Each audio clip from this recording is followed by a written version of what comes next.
چلو چھوڑو وہ بات ہی ذہن سے نکل گئی. خیر ہم بات کر رہے تھے نیوٹن کی. تو میرے بھائی خدا نے بھی نیوٹن کے بہت سارے احسانات کیے ہیں. تو اللہ تو سب سے پہلے میں گائے کی مثال دے رہا تھا کہ میں کہہ رہا تھا کسی کا باپ بھی خدا کی قسم آج تک ایسی مشین نہیں بنا سکا کہ ادھر سے سوکھا چارہ ڈال رہے ہو مشین میں. گنے کی مشینیں تو ہیں, گنا ڈال رہے ہو گنا ہی نکل رہا ہے وہاں سے. بادام ڈال رہے ہو بادام کا تیل نکل رہا ہے وہ جو اس کے اندر پہلے سے موجود تھا. سوکھے چارے کو تو میرے بھائی کسی فیکٹری میں لے کے جاؤ, نہ مکھن ہے نہ پنیر ہے نہ گھی ہے, کچھ بھی نہیں ہے اس کے اندر. اللہ کہتا ہے قرآن میں ان لکم فی الانعام لعبرہ, چوپایوں میں عبرت کا سامان ہے. ڈارون کی باتوں میں مت آنا. بھینس تمہیں گواہی دے گی, گائے بتائے گی میرا کوئی خالق ہے, میں خود بخود نہیں بنی ہوں. گائے بتائے گی تمہیں, شہد کی مکھی بتائے گی. تم پوچھ رہے ہو ڈارون سے جو خدا کو بھول کے بیٹھا ہوا تھا, تو تمہیں گائے بتائے گی. نسقیکم مما فی بطونہ, اللہ کہتے ہیں اس کے جب سوکھا چارہ کھاتی ہے نا تین چیزیں بنتی ہیں. تین چیزیں. ہماری جو مشینری ہوتی ہے نا, بادام ڈالو گے تیل نکال کے دے دے گی بس, اور کچھ بنے گا اس سے؟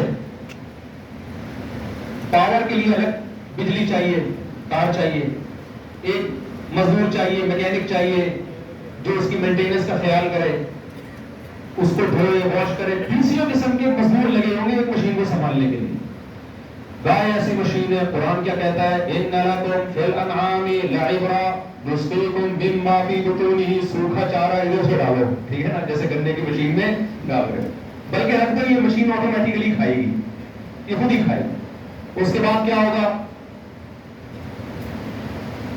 تین چیزیں بنے گی سوکھے چارے سے. ایک بنے گا گوبر, وہ گوبر زمین میں جائے گا, زمین کی طاقت کو بحال کر کے دوبارہ اس سے گھاس پیدا کرنے کا ذریعہ بنے گا. سارا آٹو سسٹم ہے, آٹو, سمجھ رہے؟ دوسرا کیا ہوگا؟ اسی سوکھے چارے سے بنے گا بلڈ, جو پاور کا کام دے گا اس مشینری کے لیے. اس کو الگ سے کہیں سے پاور نہیں چاہیے. یہ بلڈ اس مشینری کو کام کرتے رہنے کی طاقت اور قوت دے گا.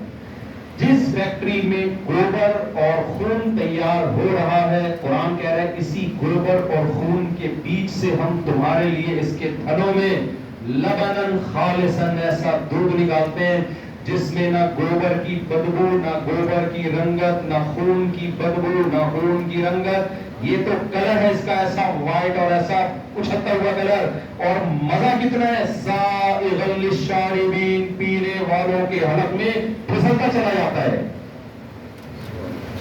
آج تک جاپان کے سائنسدان ایسی مشین نہیں بنا سکے میرے بھائی. تو یہ خود بخود ارتقاء کے نتیجے میں کیسے بن گئی؟ نہیں آئی سمجھ میں؟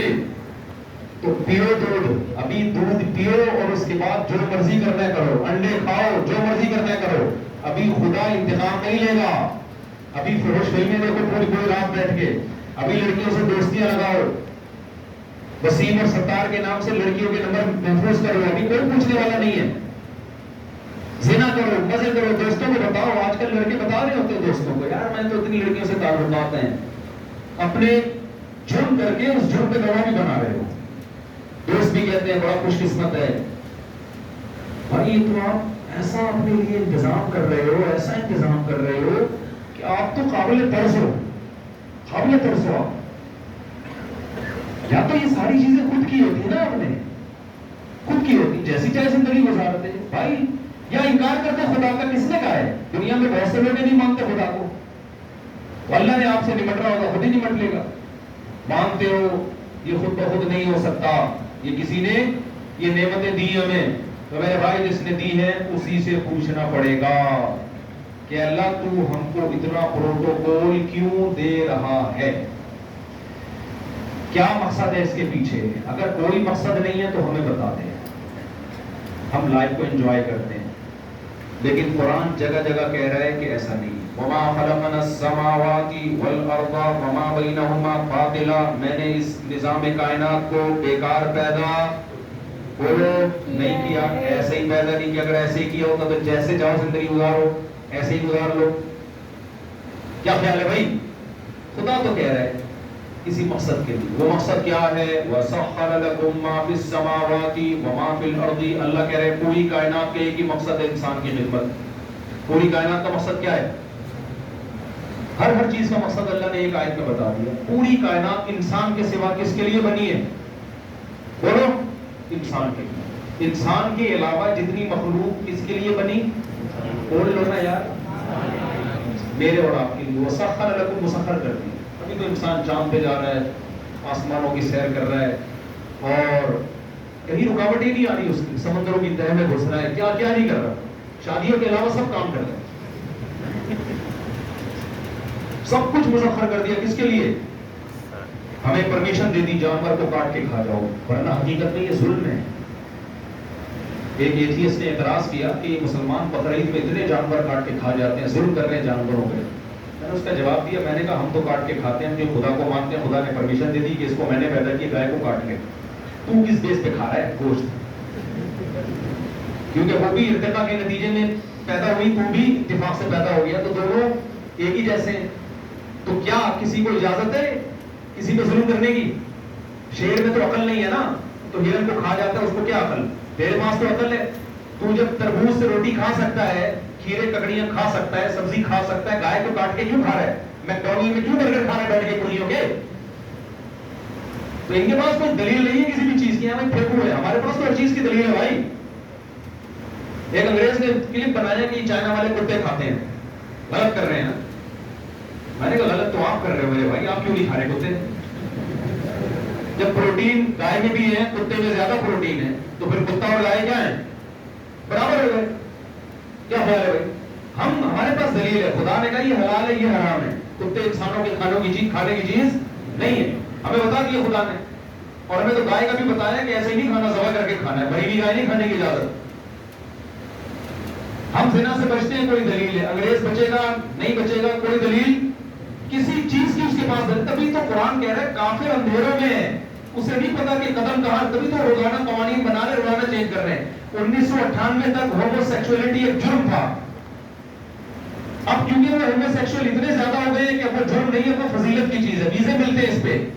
بعض یورپ کے کنٹری ایسے ہیں، آپ کو ویزا چاہیے، اللہ معاف فرمائے ایسا نہ ہو کہ لوگ ویزوں کے چکر میں پتہ نہیں کیا کیا کرنا شروع کر دیں. وہ گندا پلید عمل جس پہ اللہ نے لوط علیہ السلام کی قوم کو اٹھا کے پٹک کے ہلاک کر دیا، اتنا غلیظ عمل کوئی بندہ بتاتے ہوئے شرماتا ہے. اس پہ آپ کو نیشنلٹی مل رہی ہے کہ جی آپ چونکہ یہ کرتے ہیں، آئیے ہمارے کنٹری میں آپ کو لے. تو اب بوخلاہٹ ہے یا نہیں ہے؟ سمجھ میں نہیں آ رہا ماں باپ کو گھر میں رکھنا ہے کہ وہ ہاؤس میں جمع کرانا ہے. سمجھ میں نہیں آ رہا شادی کر کے زندگی گزارنی ہے یا زنا کرنا ہے. ان کی سمجھ میں نہیں آ رہا بچے پہلے پیدا ہوں گے یا شادی پہلے ہوگی. گوروں کے ہاں یہ مسئلہ ہی نہیں ہے. وہ بچے شادی میں ابو کے تمبو لگا رہے ہوتے ہیں اپنے. اما ابا کی شادی میں 50 سال میں شادی. ان کو یہ بھی نہیں پتا 15 سال میں شادی کرنی ہے، 50 سال میں کرنی بھی ہے کہ نہیں کرنی. کچھ بھی نہیں پتا میرے بھائی. قانون بن رہے ٹوٹنے. خودکشیاں نہیں روک سکے. خودکشی انلیگل ہے یا لیگل ہے یہ بھی نہیں پتا. بعض ملکوں میں خودکشی لیگل ہے. وہ کہتے ہیں ایک آدمی نہیں زندہ رہنا چاہتا تو ہم اس کی لائف میں کیوں دخل اندازی کر رہے ہیں؟ ابے سمجھ میں آ رہی ہے کہ نہیں آ رہی ہے؟ لہٰذا ملکوں نے خودکشی کو لیگل کر دیا. یار ایک بندہ نہیں زندہ رہنا چاہتا تو انسان ہی ہے نا، ہیومن رائٹس. بعض نے کہا نہیں بھائی یہ تو نہیں ہے، ایسا تھوڑی کہ مر جاؤ یار، یہ تو آدھے آپ بندہ ہی نہ مر جائے گا. میرے بھائی میں بڑے مسائل ہیں جو ان کی کھوپڑی میں نہیں آ رہے. یہ اتنے بڑے مسائل اس لیے کہ خدا کو کیا کر دیا؟ ڈکشنری سے نکال دیا انہوں نے. تو ہمارے پاس خدا ہے، سمجھ رہے ہو؟ ہمارے پاس کیا ہے؟ ایک ایک چیز میں گائیڈ کر رہا ہے، اور وہ قرآن میں گائیڈ کر رہا ہے. ہر چیز میں اختلاف ہو گیا، فرقے بن گئے. قرآن اللہ نے کیا کیا ہوا ہے؟ محفوظ، تاکہ بیسک چیزوں میں گڑبڑ نہ ہو جائے. تو خدا نے بولا میں نے گائے پیدا کی، گائے کو پاپ مت بنانا. سورج میں نے پیدا کیا، سورج کو خدا مت بنانا. لوگوں نے دیکھا اتنی حسین چیز ہے، اسی کو سجدہ کرنا شروع کر دیا. اللہ کہتے ہیں یہ سب میں نے تمہارے لیے بنائی ہے، تمہارا غلام بنایا ہے. آقا اپنے غلاموں کو سجدہ نہیں کرتا. گائے دودھ دے گی، اس کا تم پر احسان نہیں ہے. میں نے اس کام میں تمہیں ملازم دیا ہے. جب تک دودھ دے پیو، جب بوڑھی ہو جائے کاٹ کے کھائے. ورنہ ظلم ہے یا نہیں؟ اب سوراخ بورڈ میں ہم بھی تکے کھائے ہم نے جا کے. بھینسیں دودھ دیتی ہیں، دیکھو ماں بھی دودھ پلاتی ہے. بڑھاپے میں اپنے دودھ کے دانے دیتی ہے کہ نہیں دیتی؟ ذرا سا آپ ظلم کرو، ماں کہتی ہے دودھ نہیں بخشوں گی. آدمی ایک دم حیرت میں آ جاتا ہے یار، حالانکہ ماں سے زیادہ دودھ کس نے پلایا ہے؟ بولو نا. بلکہ ماں بھی آج کل دودھ بھینس کا دودھ پی کے پلا رہی ہے. شادی شدہ آدمی کی بیوی جب بچوں کو فیڈ کراتی ہے نا تو وہ 1 کلو فیڈ اگر کرا رہی ہے تو وہ شادی شدہ کا 4 کلو دودھ کا خرچہ مرد کا پڑ رہا ہے. ڈاکٹر نے لکھ کے دیا ہوا کہ آپ دودھ پیے گی تو دودھ پیدا ہوگا. وہ کہتے ہیں یار جب ڈائریکٹ اللہ نے تو ہی پلا دیتا ہے, اللہ ڈائریکٹ بھینس ہی کا دے. اتنا مسئلہ ہے نہیں جتنا بنا لیا ہم لوگوں نے. یہ سب نیچرل ہے میرے بھائی.